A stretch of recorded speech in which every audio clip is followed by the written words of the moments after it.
বিবাহ হয়ে গেল, বাসর ঘরের মধ্যে আব্বাজান ঢুকে যায়, মা দরদি বাসর ঘরে সেজে গুজে বসে থাকে। মা বাবার মধ্যে ভালোবাসার সৃষ্টি করে দেয় আমার আল্লাহ, ভালোবাসার বন্ধনে আবদ্ধ হয়।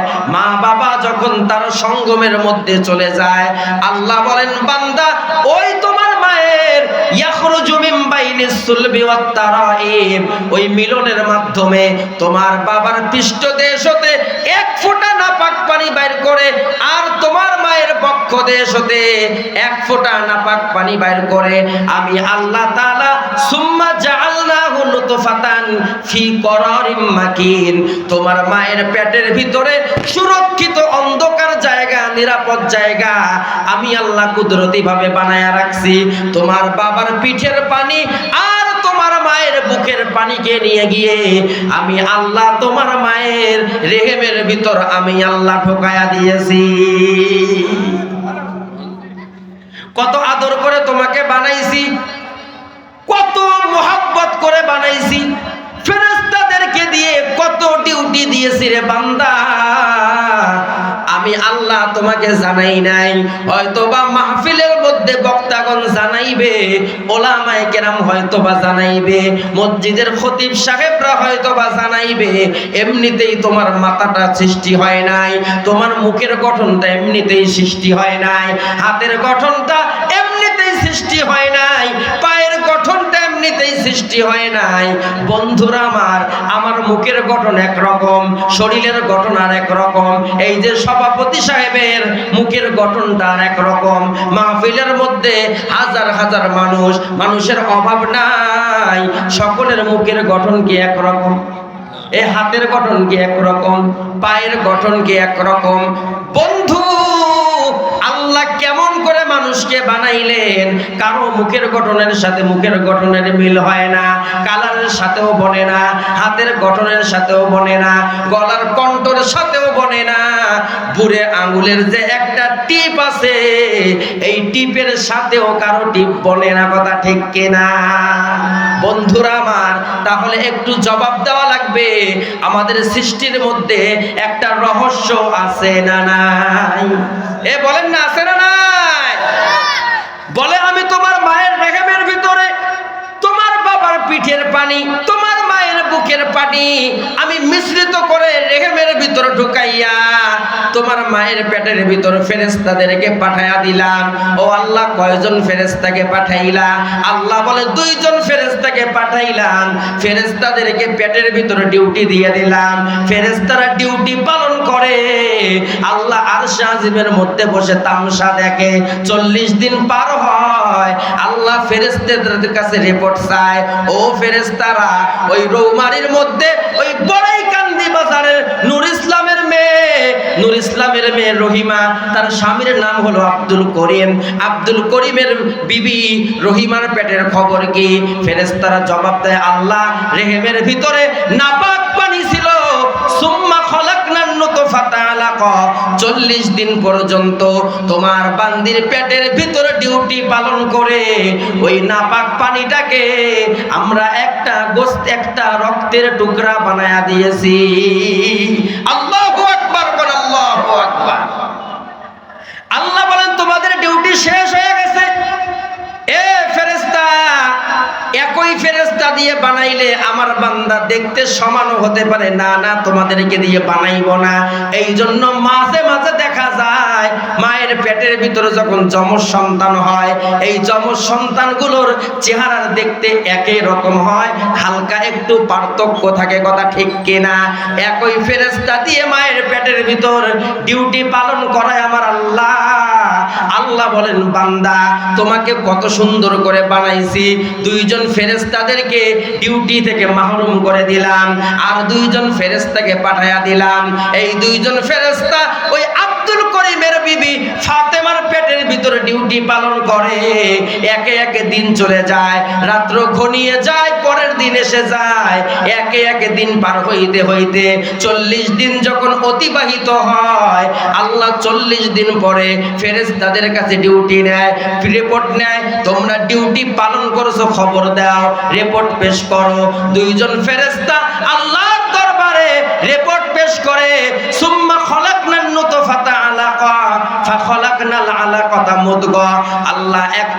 রক্তের পিণ্ড ছিল। আমরা 40 দিন পর্যন্ত ডিউটি পালন করেছি, আর তোমার বান্দির পেটের ভিতর রক্তের পিণ্ড নাই। এই রক্তের পিণ্ডটাকে একটা গোস্তের পিণ্ড বানায়া দিয়েছি। জোরে বলেন সুবহানাল্লাহ। গোস্তের পিণ্ড হয়ে গেছে। আল্লাহ বলেন তোমাদের ডিউটি শেষ হয়ে গেছে, আর 2 জন ফেরেশতাকে মায়ের পেটের ভিতর পাঠাও। আর 2 জন ফেরেশতা মায়ের পেটের ভিতরে ডিউটি করে। দিন পার হয়ে রাত এসে যায়, রাত পার হয়ে দিন হয়, ফেরেশতারা মায়ের পেটের ভিতরে ডিউটি পালন করে। 40 দিন পরে আমার আল্লাহ ফেরেশতাদের কাছে রিপোর্ট নেয়, ও ফেরেশতারা মায়ের পেটের ভিতর কি করেছো? 40 দিনের ডিউটির রেজাল্ট রিপোর্ট কি দাও। ফেরেশতারা রিপোর্ট পেশ করে, আল্লাহ তোমার বান্দির পেটের ভিতরে একটা গোস্তের পিণ্ড ছিল। আমরা 40 দিন পর্যন্ত ওই গোস্তের পিণ্ডকে কেটে কেটে একটা মানুষের স্ট্রাকচার, মানুষের আকৃতিতে পরিণত করে দিয়েছি। বলেন সুবহানাল্লাহ। আল্লাহ বলেন কেমনে পরিণত করলা? ফেরেশতারা বলেন আল্লাহ হাতের জায়গায় হাতটা দিয়ে দিয়েছি, নাকের জায়গায় নাকটা দিয়েছি, চোখের জায়গায় চোখটা দিয়ে দিয়েছি, মাথার জায়গায় মাথা দিয়েছি, পায়ের জায়গায় পা দিয়েছি। মাথার তালু থেকে পায়ের তালু পর্যন্ত প্রত্যেকটা অঙ্গ প্রত্যঙ্গের যত প্রকার সৃষ্টির সৌন্দর্য আছে তোমার বান্দার ভিতর করায়া দিয়েছি। আল্লাহ বলে এখনো ডিউটি শেষ হয় নাই, কারণ এই অবস্থায় এই বান্দাটাকে দুনিয়ার জমিনে বাইর করা যাবে না।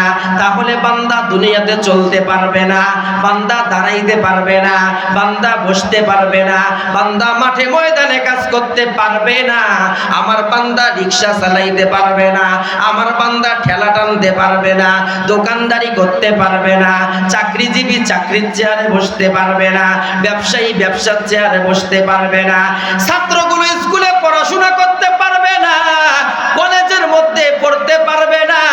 এ বন্ধুরা আমার আল্লাহর চাইতে দয়াবান কেউ নাই, আমার আল্লাহর চাইতে চিন্তাশীল আর কেউ নাই। আল্লাহ বলে না না, এই অবস্থায় বান্দাকে দুনিয়াতে পাঠাইও না, এই বান্দাকে শক্তিশালী করা লাগবে। আমার বান্দাকে শক্তিশালী করার জন্য বান্দার ভিতরে 206 খানা হাড্ডি ঢোকায়া দাও, আমার বান্দা দুনিয়াতে শক্তিশালী হয়ে যাইবে। 206 খানা হাড্ডি ঢোকায়া দিয়েছি। আল্লাহ বলেন ফেরেশতারা খবর কি? বলে হাড্ডি ঢোকায়া দিয়েছি। বলে কানের হাড্ডি আর নাকের হাড্ডি কি সমান? বলে না না, কানের হাড় এক মতো করে দিছি, নাকের হাড়টা আর এক মতো করে দিছি। হাতের হাড় আর পায়ের হাড় কি এক মতো করছো? বলে না না, এই 206 খানা হাড্ডি কোনো হাড়ের সাথে কোনো হাড়ের মিল রাখে নাই।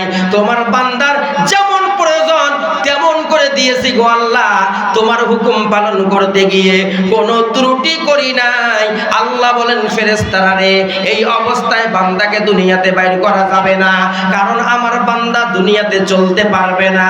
ও আল্লাহ এখন কি করব? আল্লাহ বলেন ফেরেশতারা রে, এই বান্দাটাকে আরো শক্তিশালী করার জন্য, আরো দুনিয়াতে স্বাভাবিকভাবে চলার জন্য এই 206 খানা হাড্ডিকে ভেঙে আরো 360 খানা জোড়া তার ভিতরে সেট করে দাও, আমার বান্দার দুনিয়াতে চলতে বান্দার যেন কষ্ট না হয়। বন্ধুরা আমার, ডান হাতের দিকে তাকাও, ডান হাতের মধ্যে 5টা আঙ্গুল দিয়েছেন আমার আল্লাহ, আর এই 5টা আঙ্গুলের মধ্যে 20টা জোড়া দিয়ে দিয়েছেন আমার আল্লাহ। বাম হাতের মধ্যে 20টা জোড়া দিয়েছে।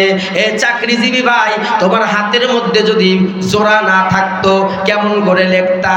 ও রিক্সাওয়ালা ভাই, কেমন করে রিক্সার হ্যান্ডেলটা ধরতা? বন্ধুরা আমার, তার মানে আমার আল্লাহর চাইতে জ্ঞানী আর কেউ নাই, আল্লাহর চাইতে খালেক কেউ নাই, হতেও পারে না। ফেরেশতারা বলেন আল্লাহ তোমার বান্দাকে কি দুনিয়াতে বাইর করব?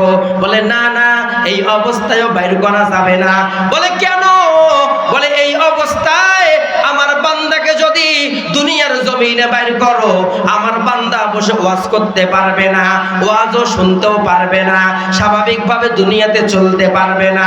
বান্দার শরীরের মধ্যে পোকা ধরবে, মশাই খাবে, মাছি খাবে, শরীরের থেকে পচা দুর্গন্ধ বাইর হবে। ও আল্লাহ এখন কি করব?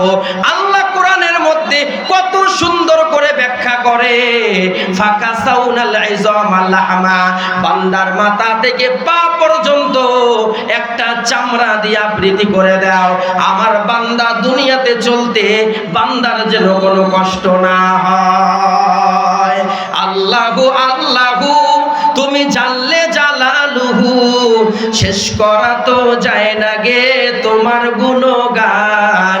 আল্লাহু আল্লাহু তুমি জানলে জালালুহু, শেষ করা তো যায় না গে তোমার গুণগান। তুমি কাদের গফফার, তুমি জলিলু জব্বার, অনন্ত অসীম তুমি রহিম রহমান।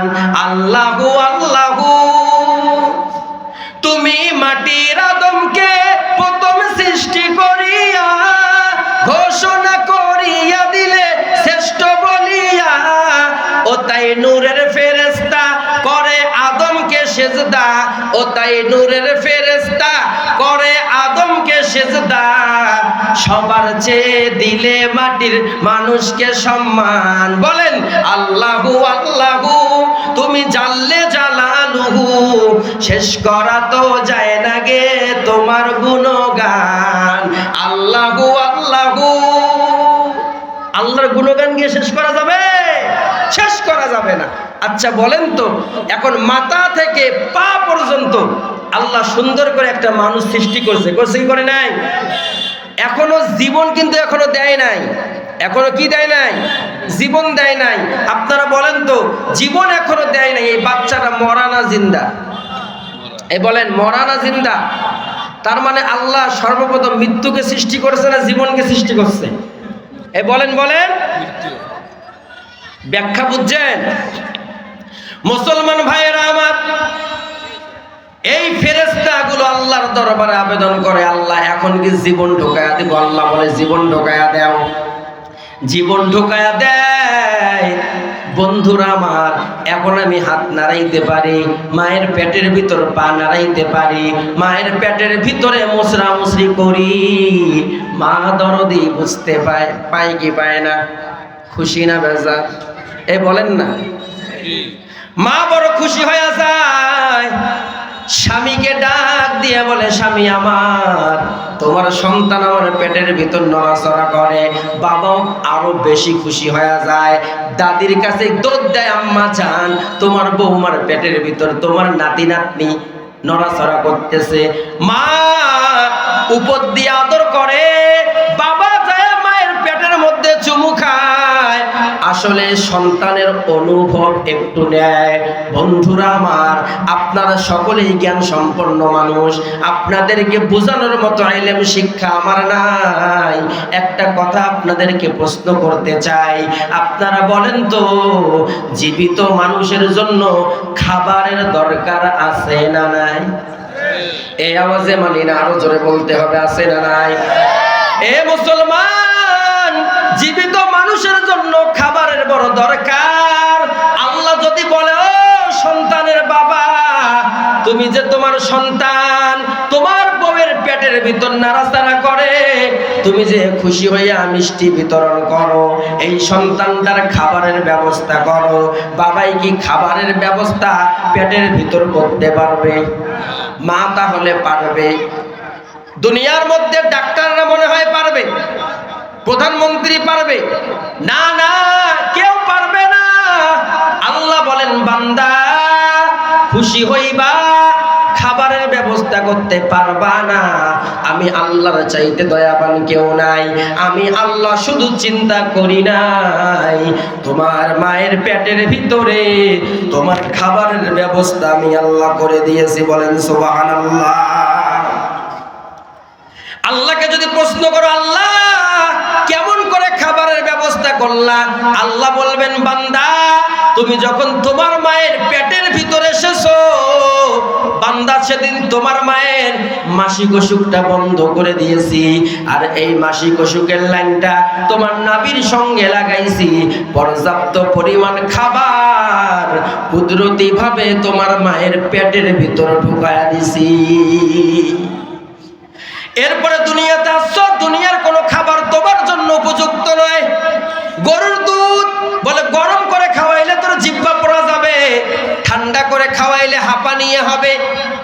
সমস্যা হবে, বুকের সমস্যা হবে। আল্লাহ বলেন বান্দা আমি আল্লাহর চাইতে দয়াবান কেউ নাই। আমি আল্লাহ তোর খাবারটা দুনিয়াতে ব্যবস্থা করি নাই, বরং তোর মায়ের দুইটা স্তনকে আমি আল্লাহ এমন করে ফ্লাক্স বানাইছি, পর্যাপ্ত পরিমাণ দুধ এই ফ্লাক্সের মধ্যে রাখছি, যেই দুধ গরমও না, যেই দুধ ঠান্ডাও না, যেই দুধ খাইলে তোর জিহ্বাটাও পোড়া যাবে না, যেই দুধ খাইলে তোর হাঁপানিয়া হবে না, এ বান্দা তোর গলার সমস্যা হবে না। আল্লাহ বলেন বান্দা ধীরে ধীরে তোকে কথা বলা শিখাইছি, ওয়াল হায়াতা হায়াতের জিন্দেগিতে তোকে পাঠায়া দিলাম। তবে সাবধান, লিয়াবলুয়াকুম দুনিয়ার জমিনে চলতে থাকো, পরীক্ষা দিতে থাকো। দুনিয়াটা তোমার জন্য পরীক্ষার হল বানায়া দিছি। কিসের পরীক্ষা হবে দুনিয়ার মধ্যে? আল্লাহ বলেন বান্দা আমলের পরীক্ষা হবে এই দুনিয়ার মধ্যে। তুমি কেমন আমল করে এই দুনিয়া থেকে যাও, এটাই আমি আল্লাহ দেখতে চাই। কারণ দুনিয়ার মধ্যে তোমাকে শ্রেষ্ঠ জাতি বানাইছি। তোমার দুনিয়াতে চলাফেরার জন্য আসমান এবং জমিনের এই মধ্যবর্তী জায়গায় তোমার জন্য কত আয়োজন আমি আল্লাহ করে রাখছি, কত বাজার তোমার জন্য করে রাখছি। এ মুসলমান ভাইয়েরা আমার, আমি কি বলবো বুঝাইতে পারি না, আমার সময় কম, হয়তোবা বুঝাইতেও পারবো না। আপনারা জ্ঞান সম্পন্ন মানুষ, একটু জবাব দেন তো, আপনাদের আশেপাশে নদী নালা খাল বিল আছে না নাই? উক্ত খাল বিলের মধ্যে কিছু মাছ আছে, মা মাছটা বাচ্চা নিয়ে হেঁটে বেড়ায়, আছে না নাই? একাই হাঁটে না, সাথে দেখবেন আরো 4-5টা বাচ্চাও যায়, 10-12টা বাচ্চা যায়। আপনি দেখলেন, কিন্তু আপনার জিহ্বায় পানি এসে গেছে, এই মাছটাকে আমাকে ধরাই লাগবে। আপনি খোসা দিয়ে হানা দিলেন, অথবা বস্যির মুখে খাবার দিয়ে এই মা মাছটাকে উঠায় নিয়ে বিবির কাছে দিয়ে দিলেন, বিবি আমার ভাজি করে ভুনা করবি। তোমার বিবি ভাজি করে ভুনা করে সামনে দিল, তুমি সানন্দে খাইলা। ও জ্ঞান সম্পন্ন মুসলমান, একটু জবাব দেন তো, এই মা মাছটাকে যে আপনি বাড়িতে এনে খেয়ে ফেললেন, বাচ্চাগুলোর কি হবে? এ বাচ্চাগুলোর কি হবে? বাচ্চাগুলো মারা যাবে, অথবা অন্যান্য বড় মাছ এই বাচ্চাগুলোকে খেয়ে ফেলবে। আল্লাহ বলে বান্দা মা মাছটাকে নিয়ে গেছো, বাচ্চাগুলো মারা গেছে, তাতেও কোনো বাধা নাই। আমি আল্লাহ বড় দয়াবান, তোমাকে শ্রেষ্ঠ জাতি হিসেবে বানাইছি। বাচ্চাগুলো মারা যাবে আমি আল্লাহ জানি। এরপরও বান্দা এই মা মাছটাকে তোর জন্য আমি আল্লাহ হালাল করে দিলাম। এ মুসলমান, কয়টা পয়েন্ট বলবো। আপনাদের আশেপাশে আম গাছ আছে না নাই?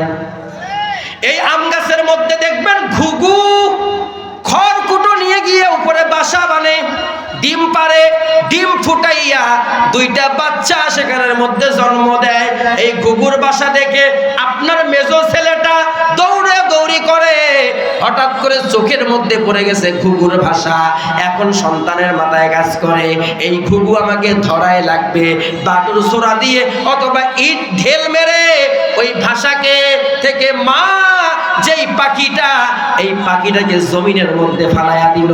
এখন পাখি জমিনের মধ্যে ছটফট করে। আপনার মেজো ছেলে গলার মধ্যে ছুরি চালাইয়া দেয়, বাড়ির মধ্যে মায়ের কাছে গিয়ে দেয়, মা তাড়াতাড়ি সই করো, তাড়াতাড়ি ভুনা করো, আমি এসে ভাত খাবো। তোমার মা এই ঘুঘুটাকে ভুনা করে তোমার সামনে হাজির করে দিছে। ও জ্ঞান সম্পন্ন মুসলমান, ঘুঘুটাকে যে খেয়ে ফেললেন, ছোট্ট ছোট্ট 2টা বাচ্চা আছে, এই বাচ্চা 2টার কি হবে? বাচ্চা 2টা মারা যাবে, চিরন্তন সত্য। আল্লাহ বলেন বান্দা আমি আল্লাহর চাইতে দয়া বানাই জমিনে আর কেউ নাই। যা যা বাচ্চাগুলো মারা যাবে আমি আল্লাহ জানি। এরপরেও বান্দা এই ঘুঘুটা তোর জন্য আমি আল্লাহ হালাল করে দিলাম। তাহলে মুসলমান ভাইয়েরা আমার, মানুষের জন্য দুনিয়াতে কত আয়োজন করেছেন আমার আল্লাহ। আল্লাহ বলেন বান্দা, কারণ দুনিয়াটা তোমার ইবাদতের জায়গা, দুনিয়াটা তোমার জন্য পরীক্ষার জায়গা। এ মানব আর দানব, মানুষ আর জিন, এই দুইটা জাতির জন্য এই দুনিয়াটা হলো ইবাদতের জায়গা। আর মানুষ আর জিন বাদে এই দুনিয়াতে যতগুলো মাখলুকাত আছে, এই মাখলুকাত গুলোর জন্য এই দুনিয়াটা হইল আরাম আয়েশের জায়গা। কথা ঠিক কিনা বলেন? একটা উদাহরণ দিলে আপনারা বুঝবেন। আপনাদের আশেপাশে কুকুর আছে না নাই? এই কুকুর যদি তার সঙ্গীকে বাদ দিয়ে অন্য কোনো কুকুরের সঙ্গে যদি জেনা করে, ব্যভিচার করে, যৌনাঙ্গে যদি লিপ্ত হয়, কোন মাওলানা মুফতির কাছে কি শুনছেন কুকুরের কোনোদিন গুনাহ হবে? হ্যাঁ? আপনার বাড়ির বিড়াল পাশের বাড়ির যদি দুধ শুটকি চোর করে খায়, কোন খতিব সাহেব কি বয়ান করেছে বিড়ালের গুনাহ হবে? শিয়াল যদি রাতের আধারে বাদ দিয়ে দিনের আধারে আপনার মুরগি চুরি করে খায়, শিয়ালের কি কোনো গুনাহ হবে? আল্লাহ বলে না না, কুকুরের জন্য দুনিয়াটা উপভোগের জায়গা, শূকরের জন্য দুনিয়াটা উপভোগের জায়গা, বিড়ালের জন্য দুনিয়াটা উপভোগের জায়গা। বান্দা তোমার জন্য দুনিয়াটা হলো ইবাদতের জায়গা। কথা ঠিক কিনা? বন্ধুরা আমার, এখন মূল পয়েন্টের দিকে যাচ্ছি, আমার দিকে একটু মনোযোগী হন। আপনারা কি বিরক্ত হইতেছেন নাকি? তাহলে দুনিয়াতে যতগুলো সৃষ্টি আছে, এই সৃষ্টিগুলো হলো দুই প্রকার। কয় প্রকার? একটা হলো মানব আর দানব, আর একটা হলো মানুষ আর জিন বাদে যতগুলো মাখলুকাত আছে, এরা হলো আরেক প্রকার। কথা ঠিক কিনা? এই মানুষ আর জিনের জন্য এই দুনিয়াটা হলো ইবাদতের জায়গা। বন্ধুরা আমার, এই জায়গার মধ্যে আমাদের কিছু ভুল আছে। আমরা অনেকেই নামাজ আদায় করি ইবাদত করার জন্য, কিন্তু সূরা ফাতিহাটাও ঠিক মতো পড়তে পারি না। আছে না নাই? সূরা ফাতিহা ঠিক মতো হয় না। আত্তাহিয়াতু কি হুজুর জানিয়ে না, দোয়া কুনুত কি পড়তে পারি না। তাহলে বেতরের নামাজে কি করব? কয় 3 বার কুল হু সূরা পড়ি। এই মাসআলা আপনাকে শিখাইছে কে? বন্ধু, কুল হু সূরা বেতরের নামাজ দিয়ে নামাজ হবে না। যেই কোনো কাজ করতে গেলে ওই কাজটা আগে শেখা লাগে। তাহলে বলেন তো, ইবাদত করতে গেলে ইবাদত শেখা দরকার আছে না নাই? প্রত্যেকটা কাজ করতে গেলে ওই কাজ সম্পর্কে জ্ঞান থাকা লাগে। ও মাইকম্যান ভাই যদি ওখান থেকে ওঠে, মাইকটা যদি বন্ধ হয়, আমি মাইকের কিছু শিখি নাই, মাইকের শিক্ষা দীক্ষা আমার কাছে নাই, আমি কি ওই জায়গায় ঘোরাঘুরি করলে মাইক চলবে? ইবাদত আপনি করতেছেন, নামাজ পড়তেছেন, নামাজ আপনি শেখেন নাই, এই না শিখে নামাজ পড়তেছেন, এই নামাজ আমার আল্লাহর দরবারে কবুল হবে না। কথা ঠিক কিনা? মুসলমান ভাইরা আমার দিকে নজর দেন। শুধু বাংলাদেশে নয়, সারা বিশ্বের মধ্যে শিক্ষা ব্যবস্থা আছে। এই শিক্ষা ব্যবস্থা দুই প্রকার। বলেন তো শিক্ষা ব্যবস্থা কয় প্রকার? দুই প্রকার। একটা হলো জাগতিক শিক্ষা, আর একটা হলো ধর্মীয় শিক্ষা। হুজুর, জাগতিক শিক্ষা কি? স্কুলের শিক্ষা, কলেজের শিক্ষা, এই শিক্ষাকে বলা হয় জাগতিক শিক্ষা। আর মাদ্রাসার শিক্ষা, এই শিক্ষাকে বলা হয় ধর্মীয় শিক্ষা। আপনারা বুঝে থাকলে বলেন তো, এই দুই শিক্ষার মধ্যে কোন শিক্ষার দাম বেশি? কোন শিক্ষার দাম বেশি? বলে জাগতিক শিক্ষার দাম কেমন? বলে দাম আছে, তবে দাম হইতে একটু সময় লাগবে। কি লাগবে? সময় লাগবে। যারা জাগতিক শিক্ষায় শিক্ষিত হয়, এদেরকে জিজ্ঞেস করবেন আপনার টার্গেট কি, আপনার লক্ষ্য কি, কেন আপনি এই শিক্ষায় শিক্ষিত হন? ওই জাগতিক শিক্ষায় শিক্ষিত মানুষ, ছাত্র আপনাকে জবাব দিবে, এই শিক্ষায় শিক্ষিত হইয়া আমি একদিন ডাক্তার হব, অথবা আমি একদিন ইঞ্জিনিয়ার হব, অথবা ওসিডিসি আইজি পুলিশ হব, অথবা ম্যাজিস্ট্রেট হব, অথবা উকিল হব, জজ হব, ব্যারিস্টার হব। তার মানে বন্ধুরা আমার, জাগতিক শিক্ষার টার্গেট হলো এই ক্ষণস্থায়ী এই দুনিয়ার সুখ শান্তি নিশ্চিত করা। কথা ঠিক কিনা? নাকি আপনি যদি কাউকে প্রশ্ন করেন, ভাই আপনি জাগতিক শিক্ষায় কেন শিক্ষিত হন, সে কি বলবে যে আমি মেট্রিক পাস করলে মৃত্যুর সময় আমার আযাব মাফ? তাহলে মনে হয় করবে আইএ পাস করলে আমার কবরের আযাব মাফ, এটা বলবে।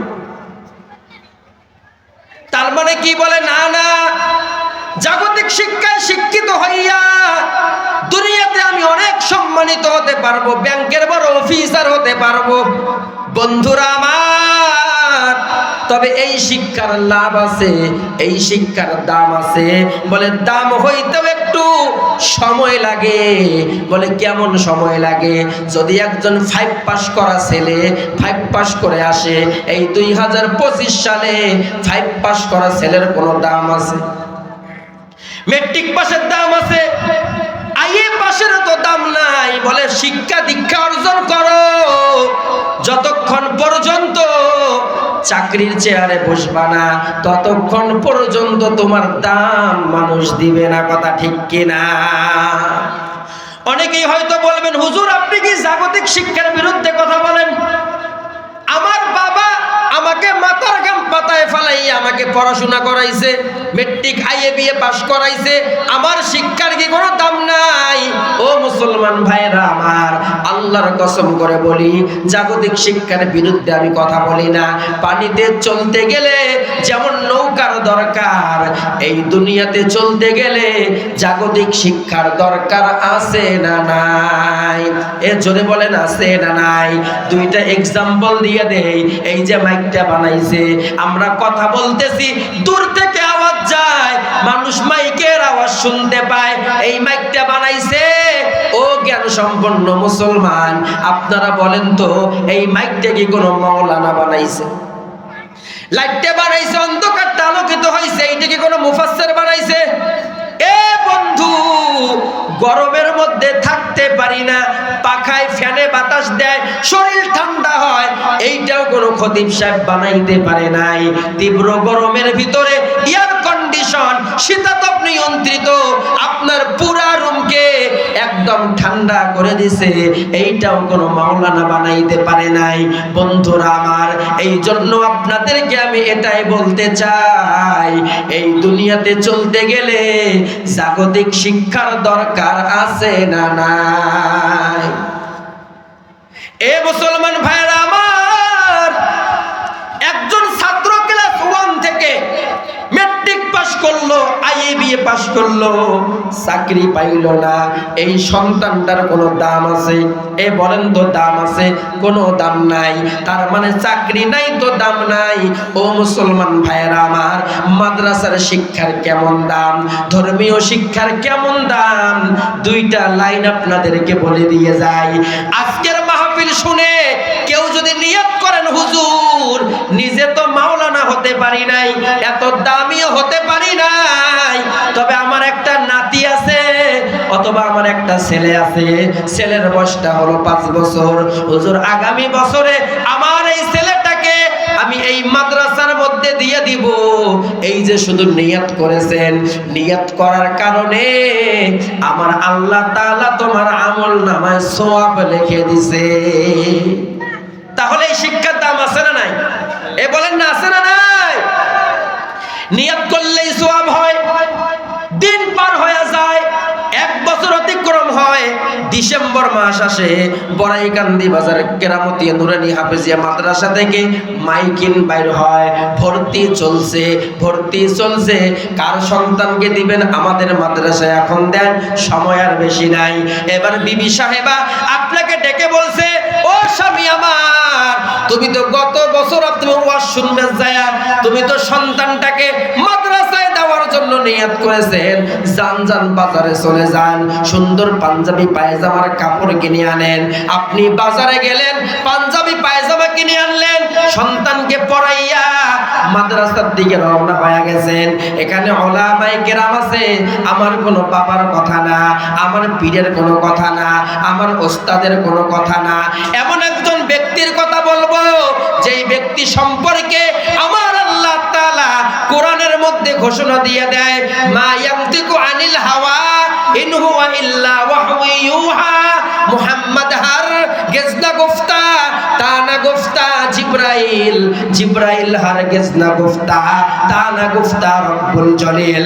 আমার নবী ততক্ষণ পর্যন্ত নিজের মন গড়া মতো কোনো কথা জাতির সামনে সামনে বলে নাই, যতক্ষণ পর্যন্ত আমার আল্লাহ তাআলা জিবরাইলের মাধ্যমে আমার নবীকে জানায় নাই, ততক্ষণ পর্যন্ত আমার নবী বলে নাই বন্ধুরা আমার এখন মাদ্রাসায় যাওয়ার জন্য সন্তানকে গোসল করাইলেন, নতুন পাঞ্জাবি পায়জামা পরাইয়া মাদ্রাসার দিকে রওনা হয়ে গেছেন। এখনো মাদ্রাসায় যান নাই, মাদ্রাসায় রেজিস্ট্রেশন খাতার মধ্যে নামটাও আপনি লেখান নাই। ওলামায়ে কেরাম আছে, জিজ্ঞেস করে দেখবেন। আল্লাহর নবী বলেন মান সালাকা তরিকান ইয়ালতামিসু ফিহি ইলমান সাহালাল্লাহু বিহি তরিকান ইলাল জান্নাহ আও কামা ক্বালান নবী আলাইহিস সালাতু ওয়াস সালাম। কোন মানুষ যদি জ্ঞান অন্বেষণ করার জন্য, মাদ্রাসায় শিক্ষায় শিক্ষিত হওয়ার জন্য বাড়ির থেকে যখন বাইর হবে, আমার আল্লাহ তাআলা ওই বান্দার জন্য সাথে সাথে জান্নাতের রাস্তাটা আমার আল্লাহ সহজ করে দেয়। বলেন সুবহানাল্লাহ। মুসলমান ভাইরা আমার, মাদ্রাসায় এখনো গেলেন না, রেজিস্ট্রেশন খাতার মধ্যেও নামটা লেখাইলেন না, বাড়ির থেকে বাইর হওয়ার সাথে সাথে জান্নাতের রাস্তাটা যদি সহজ হয়ে যায়, ও জ্ঞান সম্পন্ন মুসলমান একটু জবাব দেন, এই শিক্ষার দাম আছে না নাই? মাদ্রাসায় গেছেন হুজুর, সন্তানকে নিয়ে আসছে, নামটা ভর্তি করাইয়া দেন। হুজুর বলেন 500 টাকার নোট বাইর করেন, 1000 টাকার নোট বাইর করে দিয়েছেন হুজুর, সন্তানকে নামটা লেখায়া নেন। রেজিস্ট্রেশন খাতার মধ্যে নাম উঠে গেছে, সন্তানটা মাদ্রাসায় ভর্তি হয়ে গেছে। মাদ্রাসার ক্লাস শুরু হয়, ওস্তাদ ডাক দিয়ে বলে বাবা এদিকে আসো, তোমার নাম কি? বলে আমার নাম হলো আব্দুল্লাহ। তোমার বাবার নাম কি? বলে বাবার নাম হলো আব্দুর রহমান। বলে তুমি কোনোদিন কি পড়াশোনা করেছো? বলে না না, পড়াশোনা করি নাই। হুজুর বলে বাবা পড়ো বিসমিল্লাহির রহমানির রহিম। ছাত্র পড়ে বিসমিল্লাহির রহমানির রহিম। আমার আল্লাহর কুদরতি অন্তরে মায়ার ঢেউ উঠে যায়। আমার আল্লাহ ডাক দিয়ে বলে ফেরেশতারা রে, এই সন্তানটা আমি আল্লাহ সম্পর্কে জানে না, আমি আল্লাহকে চেনেও না, আমি আল্লাহ কি এটাও জানে না। নিষ্পাপ মাসুম সন্তানটা আমাকে রহমান আর রহিম বলে স্বীকৃতি দেয়।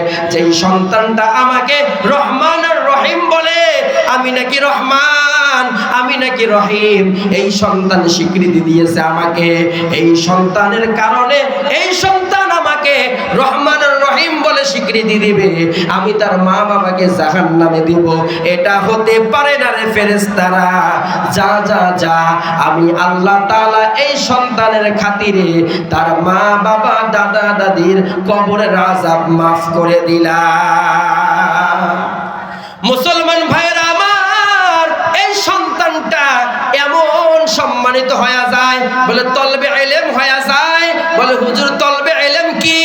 আল্লাহর নবী বলেন তলবে ইলম এমন হতে পারে, যদি কোনো কবরের পাশ দিয়ে কোনো তলবে ইলম হেঁটে যায়, এই তলবে ইলমের এত সম্মান, আল্লাহ বলেন বান্দা তলবে ইলমের কারণে আমি আল্লাহ কবরের আযাবকে 40 দিনের জন্য বন্ধ করে দেই। বলেন সুবহানাল্লাহ।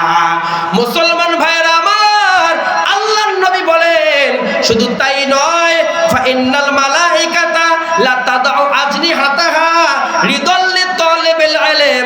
তলবে ইলম যখন রাস্তা দিয়ে হেঁটে যায়, এদের পায়ের নিচে আল্লাহর নিষ্পাপ রহমতের ফেরেশতারা নূরের পাখা বিছায়া দেয়। জোরে বলেন সুবহানাল্লাহ। মুসলমান ভাইরা আমার, এই নূরের পাখা দেখার মতো চোখ আল্লাহ আমাদেরকে দেয় নাই, আমরা নূরের পাখা দেখতে পাই না। ও মুসলমান ভাইরা আমার, আমেরিকা থেকে একজন নেতা যদি বাংলার জমিনে আসে, যেমন বাংলার জমিনের প্রাইম মিনিস্টার প্রেসিডেন্ট, তাকে সংবর্ধনা যাওয়ার জন্য এয়ারপোর্টের মধ্যে যায়, বলে ফুলের মালা দেয়, সংবর্ধনা দেয়, সম্মাননা দেয়। ওই নেতার খাতিরে পায়ের নিচে লাল গালিচা বিছায়া দেয়, বলে আপনার পাটা জমিনের মধ্যে রাখতে দিব না, পায়ের নিচে লাল গালিচা বিছায়।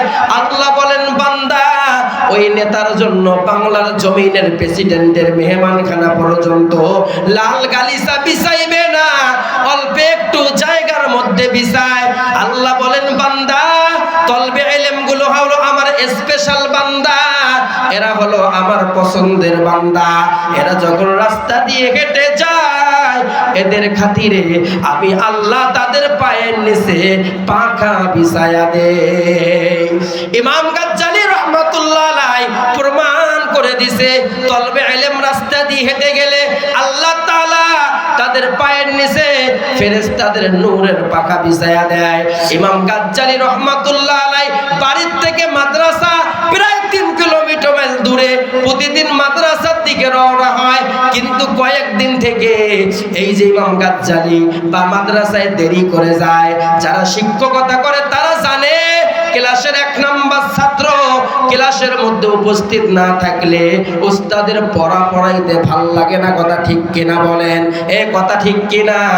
এবার ওস্তাদের মনটা বেজার, বলে পড়াইতে ভাল লাগে না, আমার 1 নাম্বার ছাত্র গাজ্জালী নাই, আমি আর পড়াইব না। একজন ছাত্রকে নিয়ে গাজ্জালীর বাড়ির দিকে রওনা হয়ে গেছে। এমন সময় গাজ্জালী হাঁপাতে হাঁপাতে হুজুরের সামনে দাঁড়াইছে। হুজুর, আমার বাড়ির থেকে মাদ্রাসা অনেক দূরে, হুজুর আসতে বড় কষ্ট হয়, হুজুর গো আপনার ক্লাসের মধ্যে যাই। পরের দিনও ইমাম গাজ্জালীর দেরি হয়, কিন্তু হুজুরের রাগ উঠে যায়। তৃতীয় দিন গাজ্জালীর দেরি হয়, হুজুর ডাক দিয়ে বলে, গাজ্জালী কাল থেকে আর মাদ্রাসায় আসবা না, তোমার মতো অনিয়ম ছাত্রকে আমি ওস্তাদ পড়াইব না, কাল থেকে আর আসিও না। ইমাম গাজ্জালী রাহমাতুল্লাহ আলাইহি বলে, হুজুর কাল থেকে আর আমার দেরি হবে না।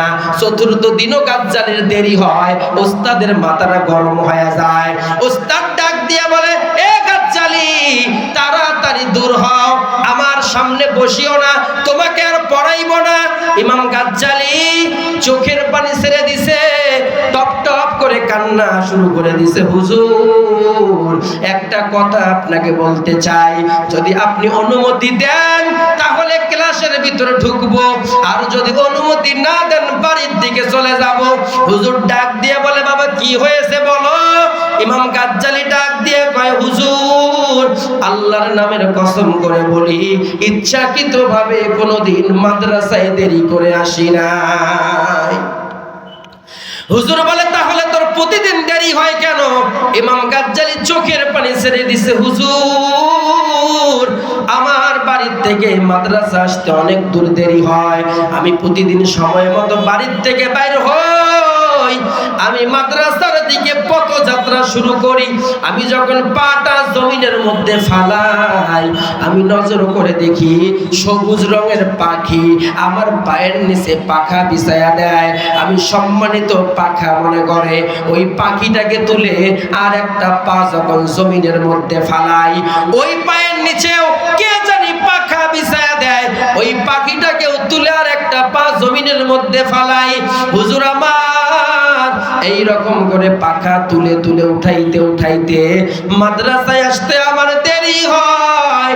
এই কথা কারো কাছে বলি নাই, গোপন করে রাখছি। হুজুর আজকে যখন মাদ্রাসার বারান্দার মধ্যে পাটা দিছি, আমি নজর করে দেখি কে জানি সবুজ রঙের গালিচা বিছায়া দিয়েছে। ওস্তাদের মাথাটা ঘুরে যায়, চোখের কোটায় পানি চলে আসে, আর ডাক দিয়ে বলে, বাবা কি বললি? সবুজ রঙের গালিচা এটা কেমন করে হয় রে বাবা? এটা তো ফেরেশতার পাখা। বাবা আয় আয় আমার বুকের মধ্যে আয়। এতদিন তোমাদেরকে বুঝাইলাম, যারা মাদ্রাসায় পড়বে, যারা আলেম হবে, এদের পায়ের নিচে ফেরেশতারা নূরের পাখা বিছায়া দিবে। এ বাবা বুঝলি না? আল্লাহ তাআলা তোকে কবুল করে নিছে, এজন্য সচক্ষে দেখায়া দিছে। এটা কোনো সাধারণ কোনো পাখা না, এটা হলো আমার আল্লাহর রহমতের ফেরেশতার নূরের পাখা। জোরে বলেন সুবহানাল্লাহ। মুসলমান ভাইরা আমার, একজন হাফেজে কোরআন, একজন মাদ্রাসার ছাত্র রাস্তা দিয়ে যদি হেঁটে যায়, ফেরেশতারা নূরের পাখা বিছায়। এই ছাত্রটা কবরের পাশ দিয়ে হেঁটে গেলে কবরের আযাব আমার আল্লাহ মাফ করে দেয়। ধীরে ধীরে বাচ্চাটা হাফেজ হয়। হাফেজেরও অনেক সম্মান আছে। বলে 10 জনের জন্য এই হাফেজটা সুপারিশ করবে। ও মুসলমান ভাইয়েরা আমার, কবরের জিন্দেগিটা হাফেজের ভালো হবে, হাসরের জিন্দেগিটাও ভালো হবে। মুসলমান ভাইয়েরা আমার, আপনার আমার কবরের জিন্দেগিটা কেমন হবে, মৌতের সময় কেমন হবে? বন্ধুরা আমার, একজন মাদ্রাসার ছাত্রর সামনে যখন আজরাইল আসবে, আজরাইলকে আমার আল্লাহ দিক নির্দেশনা দিবেন, যাও যাও ভালো ব্যবহার করিও, হাফেজের যেন কোনো সম্মানের কমতি না হয়। মুসলমান ভাইয়েরা আমার, আজরাইল এসে জান্নাতের গল্প করে, তবে যত বড় হাফেজ আর মাওলানা হোক, দুনিয়ার মোহাব্বত আছে, মারা যাইতে কি চায়? মরতে চায় না। আল্লাহ বলে জান্নাতের দরজা খুলে দাও। জান্নাতের দরজা যখন খুলে দেয়, জান্নাতের বাতাস হাফেজের শরীরে লাগে, অটোমেটিক জীবনটা বাইর হয়ে যায়। কবরের মধ্যে রাখছেন, আল্লাহর নবী বলেন ইজা উজিআল মাইয়িতু ফি কবরিহি জাআল কুরআনু ইনদা রাসিহি। এই কোরআন মানুষের রূপ নিয়ে মাথার কাছে বসে আছে। মুনকার নাকির বলে মান রব্বুক, রবের পরিচয় দাও। ওই কোরআন মানুষ রূপ নিছে, বলতেছে রব্বি আল্লাহ। বলে তুমি কে? তুমি কেন তার প্রশ্নের জবাব দাও? কোরআন ডাক দিয়া বলে আমি সাধারণ কোনো মানুষ না, আমি হলাম আল্লাহর কোরআন। দুনিয়ার জমিনে আমাকে মোহাব্বত করেছে, আমাকে বুকে নিছে, আমাকে তেলাওয়াত করেছে, আমাকে দ্বারা তার জীবনকে সাজাইছে। আজকে তার মৃত্যুর সময় আমি তাকে ভুলি নাই, কবরের জগতেও তাকে ভুলি নাই, তাকে হেফাজত করার জন্য কবরে এসে গেছি। বলে তোমার সফর কত দূর? বলে যতক্ষণ পর্যন্ত এই হাফেজে কোরআন জান্নাত যাবে না, ততক্ষণ পর্যন্ত তার পিছু আমরা ছাড়বো না। জোরে বলেন সুবহানাল্লাহ। এই জন্য মুসলমান ভাইরা আমার, আপনারা বলেন তো, এই মাদ্রাসার শিক্ষার দাম আছে না নাই? এই আওয়াজে মানি না, আরো জোরে বলতে হবে, আছে না নাই? হুজুর এত দামি পড়া আমরা তো পড়তে পারি নাই। আল্লাহর নবী বলেন কুন আলিমান আও মুতাআল্লিমান আও মুস্তামিআন আও মুহিব্বান। চারটা কথা বললেন, হয় বান্দা আলেম হও, যদি আলেম হতে না পারো আও মুতাআল্লিমান, মাদ্রাসার ছাত্র হও, আলেমের ছাত্র হও। হুজুর এই দাড়ি পাকি গেছে, এই সময় কি মাদ্রাসায় ভর্তি হওয়া যায়? আরো দুইটা পয়েন্ট আছে, বলে আও মুস্তামিআন, তাহলে আলেমরা কি বলে তা শোনো। যদিও আলেমরা কি বলে ডাইন কান দিয়ে ঠোকে, বাম কান দিয়ে বেড়ে যায়, মানতে পারি না, কথা ঠিক কিনা? বান্দারে আও মুহিব্বান, তাহলে আলেমদেরকে মোহাব্বত করো। লা তাকুন খামিসান ফাতুহলাক, বান্দা পঞ্চম নম্বর হইও না, তাহলে তুমি ধ্বংস হয়ে যাইবা। তার মানে পঞ্চম নম্বর হওয়া যাবে না, চারটার মধ্যে থাকা লাগবে, কথা ঠিক কিনা? এ বলেন না ঠিক কিনা? এক নম্বরে হলো হয় আলেম হওয়া লাগবে, না হলে আলেমের ছাত্র হওয়া লাগবে, না হলে আলেমরা কি বলে তা শুনে আমল করা লাগবে। এলে পাবেন? আলেম হতে পারবেন? আলেমের ছাত্র হওয়া পাবেন এই বয়সে? আলেমরা কি বলে তা শুনে যথাযথ আমল করতে পারবেন? তাহলে আও মুহিব্বান, আলেমদেরকে মোহাব্বত করো, কথা ঠিক কিনা? বলে আলেম যে মাদ্রাসা থেকে বের হয়, এই মাদ্রাসাকে মোহাব্বত করো, বুদ্ধি দিয়ে করো। বান্দা তাও যদি না পাও, টাকা পয়সা দিয়ে করো।